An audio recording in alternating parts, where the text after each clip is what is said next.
नमस्कार, स्वरजाटमध्ये आपल्या सर्वांचं मन.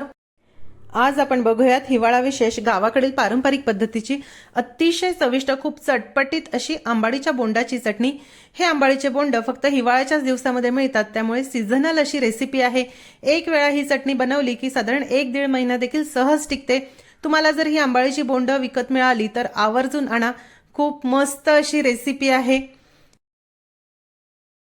चटणी बनवण्यासाठी सर्वप्रथम आपल्याला लागणार आहे 250 ग्रॅम ही आंबाडीची बोंड.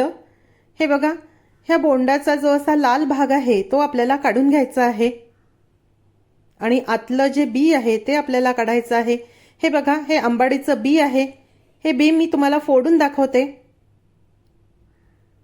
बघा, आतमध्ये आंबाडीच्या बिया आहेत. बरेच जण याला आंबाडीचे फुलं देखील म्हणतात, पण माझ्या मते ही आंबाडीची फुलं नाही, कारण फूल गळून पडल्यानंतर हे आंबाडीची बोंड येतात, त्यामुळे तुम्ही याला आंबाडीची फळं देखील म्हणू शकतात. हा जो बियांचा भाग आहे तो आपल्याला घ्यायचा नाही, फक्त हा जो लाल लाल असा भाग आहे तोच आपल्याला निवडून घ्यायचा आहे. बघा, या पद्धतीने आता सर्व बोंडांमधून मी ह्या बिया वेगळ्या करून घेते. छान आंबट अशी चव ह्या आंबाडीच्या बोंडांची असते. अप्रतिम चवीची चटणी तयार होते. बघा, इथे मी ह्या बिया या बोंडांमधून वेगळ्या केल्या आहे. ह्या बियांची आपल्याला आवश्यकता नाही. आज चटणी आपल्याला ह्या लाल रंगाची जी बोंड आहे त्यापासूनच करायची आहे. सर्वप्रथम ही बोंड आता आपण धुवून घेऊया. सुरुवातीला ही बोंड धुवायची नाही, ही अशी सोलल्यानंतरच आपल्याला धुवायची आहे, कारण बोंड जी आहे ही टोकावर जरा उघडी असतात, त्यामुळे माती किंवा बारीक मुंग्या आतमध्ये असण्याची शक्यता असते. त्यामुळे हे सोलल्यानंतर धुवून घ्या. आता यातील पाणी आपण निथळवून घेऊ. हलक्या हलक्या हातानेच हे धुवायचं आहे. पाणी निथळल्यानंतर मिक्सरच्या भांड्यामध्ये हे घालूया.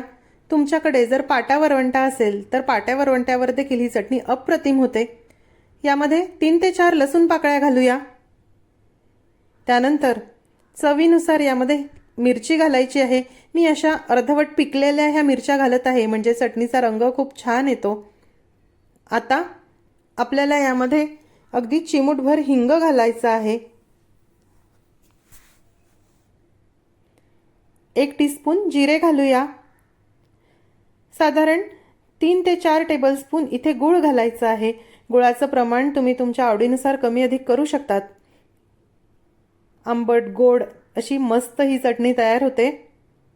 चवीनुसार आता आपण यामध्ये मीठ घालूया. आता यामध्ये अजिबात पाणी न घालता हे आपल्याला छान बारीक वाटून घ्यायचं आहे. पाणी घातलं तर चटणी टिकणार नाही, त्यामुळे पाण्याचा वापर करू नका. बघा, चटणी मी छान बारीक अशी वाटून घेतली आहे. रंग देखील बघा किती छान आला आहे. निसर्गानेच इतके सुंदर सुंदर रंग दिले आहे आणि या धनुर्मासामध्ये तर वेगवेगळ्या ह्या चटण्या खाण्याची मजाच काही वेगळी असते. आता ही चटणी तुम्ही अशी देखील खाऊ शकतात, खूप मस्त लागते. पण आपल्याला जर चटणी टिकवायची असेल तर ती आपल्याला कढईमध्ये जरा परतून घेणं गरजेची आहे. गुळासोबत जेव्हा आपण ही चटणी जरा वेळासाठी परतून घेतो ती लवकर खराब होत नाही. आता मध्यम आचेवर 3 ते 4 मिनिटासाठी चटणी जरा परतून घेऊ. असंही फ्रीजमध्येच ही ठेवावी लागते. परतून घेतली तरी फ्रीजमध्येच चटणी ठेवा, म्हणजे छान टिकते. अगदी खूप वेळासाठी देखील परतायची नाही. जास्त परतलं तरी देखील चटणी खूप कोरडी होऊन जाते, मग कोरडी चटणी देखील चवीला छान लागत नाही. हे बघा, या पद्धतीने रसरशीत अशीच मी ही परतून घेतली आहे. गार झाल्यानंतर अजून जरा घट्ट होते ही चटणी. आता आपण गॅस बंद करूया. कढईमधून चटणी काढून घेतली आहे. अतिशय चविष्ट चटपटीत अशी आंबाडीच्या बोंडाची चटणी तयार आहे. हे बघा, ह्याचं टेक्स्चर खूप मस्त ही चटणी झाली आहे. चटणी कोरड्या काचेच्या बरणीमध्ये तुम्ही फ्रीजमध्ये ठेवा, खूप मस्त ही चटणी टिकते. आमच्याकडे याला आंबाडीची बोंड असे म्हणतात. तुमच्याकडे याला काय म्हणतात हे मला कमेंट करून कळवा. कुणी कुणी याआधी ही चटणी खाल्ली आहे हे देखील कमेंट करून कळवा.